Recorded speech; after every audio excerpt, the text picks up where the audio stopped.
नमस्कार, शंखनाद न्यूज चॅनलच्या बातमीपत्रात आपल्या सगळ्यांचं स्वागत आहे। सुरुवातीला पाहणार आहोत मुख्य बातम्या।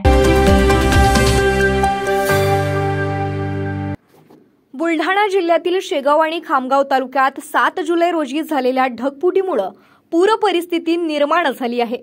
आलेल्या पुरामुळे मोठं नुकसान झालं आहे। हजारो हेक्टर शेतजमीन खरडून गेल्यानं शेतीचं व शेतपिकांचं मोठं नुकसान झालं आहे। अनेक ठिकाणी घरे व घरातील सामान वाहून गेल्यानं अनेकांचं संसार उघड्यावर आला आहे।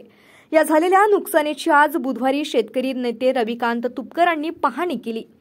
शेगाव तालुक्यातील जवळा, पडसखेड व खामगाव तालुक्यातील कोलारी व पिंपरी गवडी गावांमध्ये पाहणी करून त्यांनी नुकसानग्रस्तांच्या व्यथा जाणून घेतल्या व नुकसानग्रस्तांना धीर दिला। जिल्हाधिकारी, उपविभागीय अधिकारी, तहसीलदार यांच्याशी संवाद साधून तातडीनं पंचनामे करून 100% नुकसान भरपाई देण्याची मागणी केली। तर ज्यांचं संसार उघड्यावर आलं त्यांची तातडीनं व्यवस्था करण्याची देखील विनंती तुपकरांनी प्रशासनाला केली आहे। 2-3 दिवसापूर्वी बुलढाणा जिल्ह्यातल्या खामगाव, शेगाव आणि जळगाव जामोदमध्ये मोठ्या प्रमाणामध्ये अतिवृष्टी आणि ढगफुटी झाली।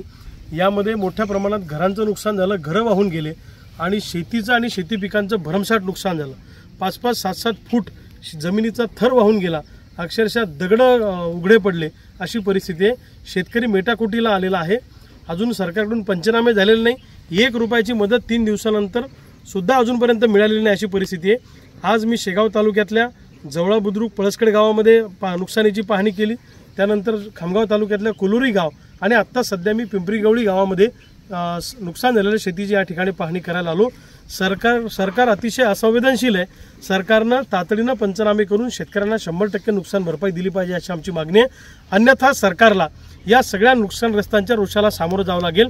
या सगळ्या नुकसानग्रस्त शेतकऱ्यांना घेऊन लवकरच आम्ही सरकारच्या विरोधामध्ये आक्रमक भूमिका घेणार आहोत। 3 दिवस झाले तरी नुकसानग्रस्तांना सानुग्रह अनुदान देण्यात आलं नाही, ही शोकांतिका आहे। सरकारनं असंवेदनशीलपणे वागत असून जर सरकारनं तातडीने पंचनामे करून 100% नुकसान भरपाई दिली नाही तर नुकसानग्रस्तांना घेऊन आक्रमक आंदोलन करू असा इशारा रविकांत तुपकरांनी दिला आहे। शंखनाद न्यूजसाठी ब्युरो रिपोर्ट।